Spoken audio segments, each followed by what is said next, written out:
अपहरण करके फिरौती की मांग करने वाले कई आपराधिक किस्से तो आपने इससे पहले जरूर सुने होंगे, मगर क्या आपने कभी कोई ऐसी घटना सुनी है जहां अपराधी पहले अपहरण करते हैं, उसके बाद हत्या कर देते हैं और फिर बाद में परिवार वालों से फिरौती की मांग करते हैं। मुंबई से सटे मीरा रोड में ऐसी एक घटना निकल कर सामने आई।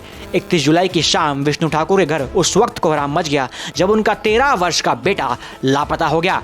रहस्यमय तरीके से 13 वर्ष के मयंक के गायब हो जाने के बाद पिता विष्णु पहले से ही काफी चिंतित व परेशान थे। ऐसे में उनकी परेशानी उस वक्त बढ़ गई जब एक अननोन नंबर से उनके फोन पर कॉल आया। ये फोन कॉल अपहरणकर्ताओं का था। साफ तौर पर 35 लाख फिरौती की रकम की मांग रखी गई। तब पिता को यह समझ आ गया कि उनका बेटा मयंक कहीं खोया नहीं है बल्कि अगवा कर लिया गया है। पिता विष्णु ने पहले से ही मयंक की मिसिंग कंप्लेंट पुलिस थाने में जाके दर्ज करवा दी थी। जब फिरौती की बात पुलिस के कान में पड़ी तो पुलिस ने नंबर को ट्रेस करना चालू कर दिया। ये बात तो साफ हो गई कि मयंक का अपहरण करने में किसी करीबी का ही हाथ है। ऐसे में जब नंबर को ट्रेस किया गया तो नंबर किसी पेशेवर अपराधी का नहीं बल्कि मयंक के साथ अक्सर देखे जाने वाले दो परिचित लोगों का ही था। जब पुलिस ने पूरे पहलू से जांच करना शुरू की तो ये बात साफ तौर पर निकलकर सामने आ गई कि मयंक किडनैपिंग और मयंक मर्डर केस में दोनों मुख्य आरोपी यही लोग थे।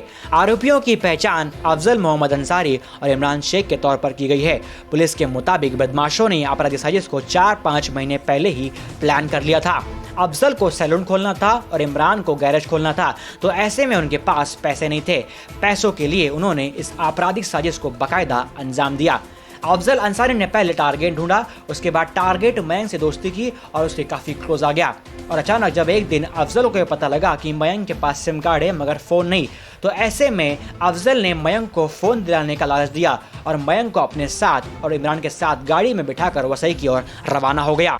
अफजल और इमरान वसई के ब्रिज के पास पहुंचते हैं और उसके बाद ब्रिज के ऊपर से मयंक को ढकेल देते हैं।